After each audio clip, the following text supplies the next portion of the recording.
كل wanaagsan daawadayaal waa janalka kulanka wararka qodobada wararkeena ugu waaweyn ee caawa idin haynana waxa kamid noqonaya daawade haddii aad ku cusub tahay janalka kulanka wararka fadlan subscribe sar haddii aad ka heshid wararka iyo warbixinada halkaani aan soo gelina like gray sidoo kale aragtidaada noogu reeb qaybta hoose ee commentiga mahadsanid Fahad Yaasiin oo 16 kursi oo kamid ah golaha shacabka oo taala magaalada Garbaharey ee xarunta gobolka Gado dagaal adagna ay u gashay filla Soomaaliya gacanta u gariya Cabdiraxmaan Dheere oo ah kariyihiisa qaaska ah dadka qaarna ay ku tilmaameen inuu yahay dalaalkiisa siyaasadeed kaas oo inta badan ka xigsada dhinacyada uusan doonayn Fahad Yaasiin ama kuwa uu doonayo in loo soo jirciyo ka hor inta uusan la kulmin 16 kursi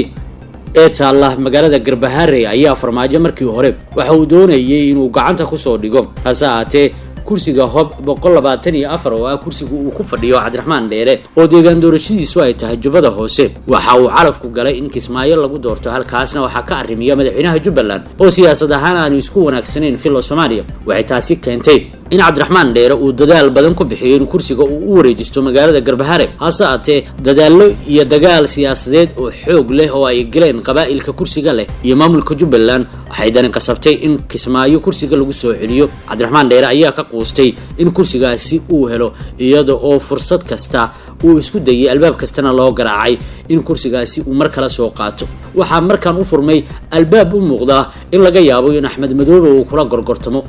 Axmed Madoobe ayaa la sheegay inuu daneynayo in xubno ka soo galaya gobolka Gado oo aad u taageersanaa maamulkiisa ama saaxiib dhow la in uu heli karo haddii ay isu afgartaan isaga iyo Cabdiraxmaan Dheere kursigiisa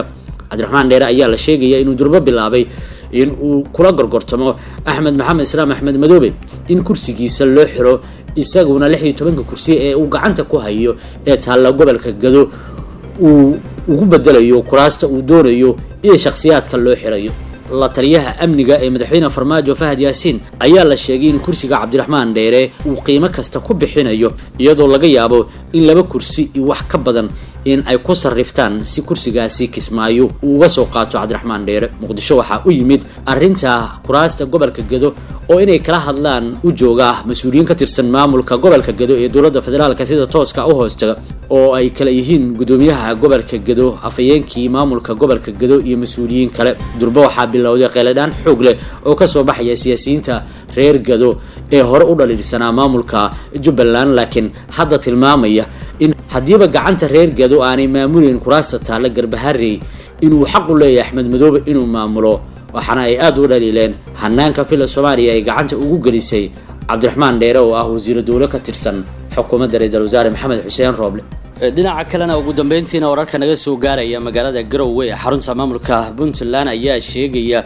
in rag hubeysan ay weerar ku qaadeen musharax u taagan kursi xildhibaan oo ka tirsan baarlamaanka federaalka musharaxa xildhibaan ayaa lagu magacaabaa Maxamed Faarax Nuur oo ku magac dheer Maxamed Dheere waxana uu musharax u yahay kursiga tirsigiisu uu yahay hob 192 waxa dhaawac fudud uu ka soo gaaray weerar maanta lagu qaaday sidoo kale rasaasta ay dableyda hubeysan ku fureen musharaxa ayaa waxa ku dhaawacmay laba kamid ah askarta ilaalada u ah sida ay noo sheegeen goobjoogyaal weerarka lagu qaaday Maxamed Dheere ayaa salka ku haya khilaaf xoogan oo ka taagan kursiga xildhibaan ee uu isku soo taagay kaas oo la soo warinayo in si gaar ah loogu xiray gudiga doorashooyinka heer dowlad goboleed ee Puntland ayaa musharax Maxamed Dheere siiyay shahaadada musharaxnimo iyada oo la sii xoojiyay amniga musharaxa oo hore uu uga mid ahaa xildhibaanada golaha wakiilada ee Puntland kursiga hob 192 oo isku soo taagay Maxamed Dheere ayaa waxa lagu wadaa in maalinta birrita ah ay doorashadiisa ka qabsanto magaalada Garowe